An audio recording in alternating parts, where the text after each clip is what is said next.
बिस्मिल्लाहिर्रहमानिर्रहीम। अस्सलाम वालेकुम जी, मैं हूँ मारिया अली और आप देख रहे हैं मेरा यूट्यूब चैनल। अगवा होने के बाद 10 रोज तक ज़ारा काज़मी के साथ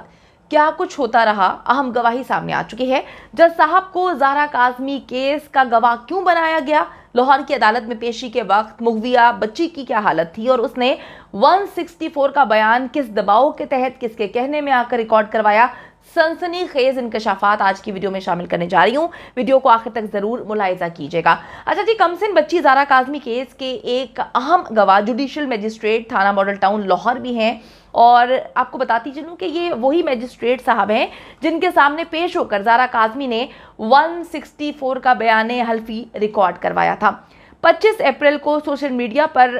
ज़ारा काज़मी का एक बोगस किस्म का निकाह जो है वो सामने आता है और ये भी कहा गया था कि बच्ची की तरफ से ये निकाह नामा जो है वो मेहदी अली काज़मी को इरसाल किया गया था, व्हाट्सएप किया गया था, लेकिन मेहदी अली काज़मी ने कहा था कि जी मुझे ऐसा कोई भी निकाह नामा मौसूल नहीं हुआ। यानी कि यहाँ पर भी ज़हीर की तरफ से, ज़हीर की फैमिली की तरफ से झूठ बोला गया था। अब 25 अप्रैल को जब सोशल मीडिया के थ्रू जो है ये बोगस निकाहनामा दुनिया के सामने आता है, जिसके बाद कराची पुलिस की टीम लाहौर पहुंचती है तो उनको मालूम होता है कि मुगविया ज़हीर अहमद के हमरा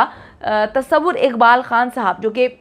जुडिशल मजिस्ट्रेट हैं उनकी अदालत में मौजूद हैं। यही मजिस्ट्रेट साहब जो हैं अब गवाहान की लिस्ट में, फहरिस्त में इनको शामिल किया गया है। मजिस्ट्रेट साहब अपनी गवाही में तफसीली तौर पर अदालत को आगाह करेंगे कि मुगविया बच्ची ज़ारा काज़मी को किस हालत में उन्होंने देखा था, जब वो बच्ची आई थी वो किस हालत में लाई गई थी, जब बयान रिकॉर्ड करवाया गया था तो उस वक्त उसकी जहनी और जिस्मानी हालत जो है वो क्या थी, किस तरह से वो रिएक्ट कर रही थी, क्या कोई उसको मुसलसल जो है वो इस तरह का बयान देने या बात करने के लिए जो है वो फोर्स कर रहा था, क्या वो पढ़ी पढ़ाई कहानी सुना रही थी, क्या उसको सिखाया गया था। अब जबकि ये साबित हो चुका है कि ज़ारा काज़मी की उम्र जो है वो 15 साल के करीब है, तो हल्फन जो उसने बयान दिया था तो वो तो झूठा बयान ही साबित हुआ है। बच्ची से इन्होंने मुख्तलिफ जगह पर हल्फन बयान जो है वो रिकॉर्ड करवाया, मॉडल टाउन में भी करवाया गया था जब मजिस्ट्रेट के सामने। उसके बाद जब बच्ची को कराची लेकर आया जाता है, सिंध हाई कोर्ट में पेश किया जाता है, तब भी बच्ची ने जो है हल्फन बयान दिया था। तो मैं ये बात सोच रही थी कि एक बच्ची जिसकी उम्र ही इतनी कम है, मेडिकल ने भी साबित कर दिया, डॉक्यूमेंट्स ने भी साबित कर दिया, तो वो इतनी बड़ी बड़ी बातें किस तरह से कर रही है, वो इतनी बड़े बड़े बयान हल्फन किस तरह से दे रही है। कभी उसको कलमा पढ़वा कर बयान दिलवाया जाता है, कभी उसको कुरान पाक पे हाथ रखवा के बयान दिलवाया जाता है। तो अब ये देखना होगा कि ये वही कुरान पाक पर हाथ उसने भी उसी तरह रखा जिस तरह से रोती कुकड़ी ने कुरान उठा लिया था और ज़हीर की वालिदा ने भी जो है वो सिपारा उठाकर कसम खाई थी। अच्छा जी, अब मैं आपको बताती चलूँ कि जो बच्ची ने बयान दिया था, आपको पता है कि बच्ची की उम्र तो 15 साल था, 15 साल जो है वो साबित हुई है। तो हल्फन बच्ची ने जो झूठा बयान दिया था जिसमें उसने अपनी उम्र 18 साल बताई थी, अब उसकी क्या अहमियत रह जाती है। गवाही से बहुत सारी चीज़ें जो है वो क्लियर हो जाएंगी। मजिस्ट्रेट साहब की गवाही इसलिए भी बहुत ज़्यादा इंपॉर्टेंट है क्योंकि वो अपने केसेस से रोज़ाना की बुनियादों पर जो है वो ऐसे केसेस देखते हैं, निपटते हैं। उनके पास रोज़ाना की बुनियाद पर ऐसे केसेस आते हैं जहाँ पर बच्चे बच्चियाँ जो हैं वो आकर पसंद की शादी करते हैं या लड़कियां बताती हैं कि उनकी उम्र क्या है। तो मैं एक बात मुझे आज तक नहीं भूलती कि जब ज़हीर जो है वो अपने पहले वकील के पास जाता है और वो हज़रत जो अभी इस वक्त नामज़द है, मुल्ज़िमान की फहरिस्त में उनका नाम है, चलान में उनका नाम शामिल किया गया है, तो वो कहते हैं कि जी वॉक इन क्लाइंट्स से, मतलब वो भी झूठ बोल रहे हैं। फिर उन्होंने कहा कि जी बच्ची जो है मुझे देखने में, फिजिकली मैंने उसको देखा था तो बच्ची 18 साल की लग रही थी। तो मैं ये बात सोचती हूँ कि आजकल वकील जो हैं वो भी डॉक्टर्स बन चुके हैं। मैं हमेशा से जब से ये केस शुरू हुआ है मैं 4 महीने से ये सोचती हूँ कि वकला भी डॉक्टर्स बन चुके हैं। वकला भी जो है वो देखकर, इतना तो एक्यूरेट डॉक्टर देखकर नहीं बता सकते कि किसकी उम्र क्या है। तो जो इनके वकील थे, मैं कहती हूँ कि बड़े महान है भाई, कोई बहुत बड़े वकील हैं जिनके पास जो है वो गैब का इल्म भी है, जिनके पास जादुई शक्तियाँ भी हैं। उन्होंने बच्ची को देखा, 14 साल की बच्ची जो उस वक्त 14 साल की भी पूरी नहीं थी, उन्होंने 18 साल की बना दी। अच्छा जी, अब मैं आपको बताती चलूँ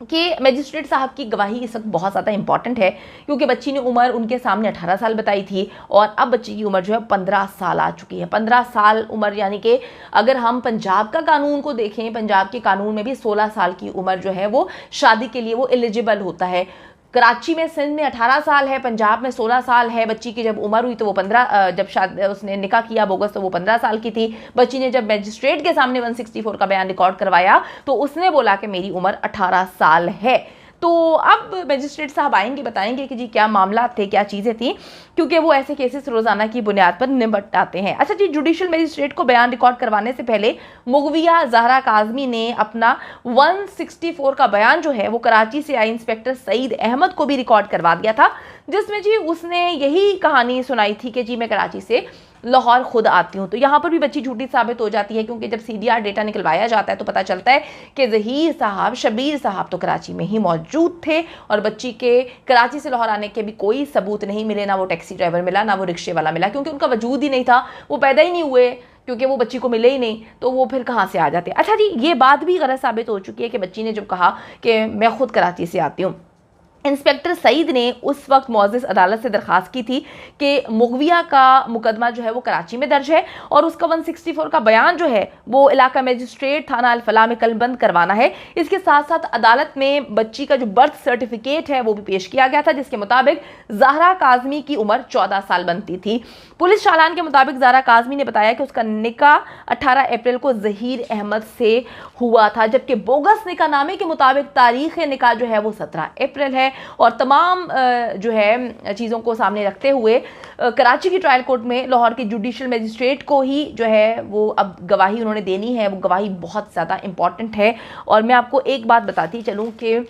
झूठ जो है ना उसके पाँव नहीं होते। बड़ी अजीबोगरीब किस्म की चीज़ है कि बच्ची के बर्थ सर्टिफिकेट में बच्ची की उम्र जो है वो 14 साल है। बच्ची जो है जाकर कहती है कि मेरी उम्र जो है वो 18 साल है, जब उसका बोगस निकाह होता है 164 का बयान रिकॉर्ड करवाती है। और जब उसका मेडिकल आता है, मेडिकल ये साबित करता है कि बच्ची की उम्र जो है वो 15 साल के करीब है। उनका जो पहला जिसने निकाह करवाया था वो कहता है कि जी बच्ची मेरे देखने से मुझे पता चलता है कि वो 18 साल की है। और इतना सारा झूठ जब मिलकर एक मुकम्मल तौर पे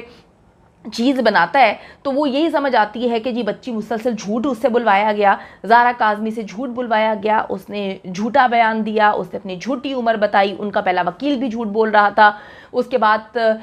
ज़हीर और उसकी फैमिली भी झूठ बोलती रही। तो ये मुकम्मल तौर पर झूठ बोल रहे थे, जिससे ये साबित होता था कि जी ये लोग जो हैं इनके पूरे के पूरे प्लानिंग में हर चीज़ में जो है वो झूठ था, कुछ गंदी बदबू आ रही थी कि इन्होंने बच्ची के साथ कुछ गलत करना था। तो अब मैं आपको बताती चलूँ कि जी बड़ी अहम गवाही इस वक्त सामने आ गई है। जज साहब जो हैं वो ज़हरा काज़मी केस के गवाह बनने वाले हैं और डेफिनेटली जो है वो बताएंगे कि 164 का जब बयान रिकॉर्ड करवाया जा रहा था तो बच्ची की सिचुएशन क्या थी, क्योंकि हमने जो अभी तक चीज़ें देखी हैं, बच्ची ने जितने भी उसके वीडियो रिकॉर्ड जो बयानात रिकॉर्ड होकर सामने आए हैं, तो बच्ची जो है वो कैमरे में देखने के बजाय ऐसे ऐसे डिक्टेशन लेती रही है। उसके फैब्रिकेटेड इंटरव्यूज़ में भी बच्ची उधर देखकर डिक्टेशन लेती रही है और जो कुछ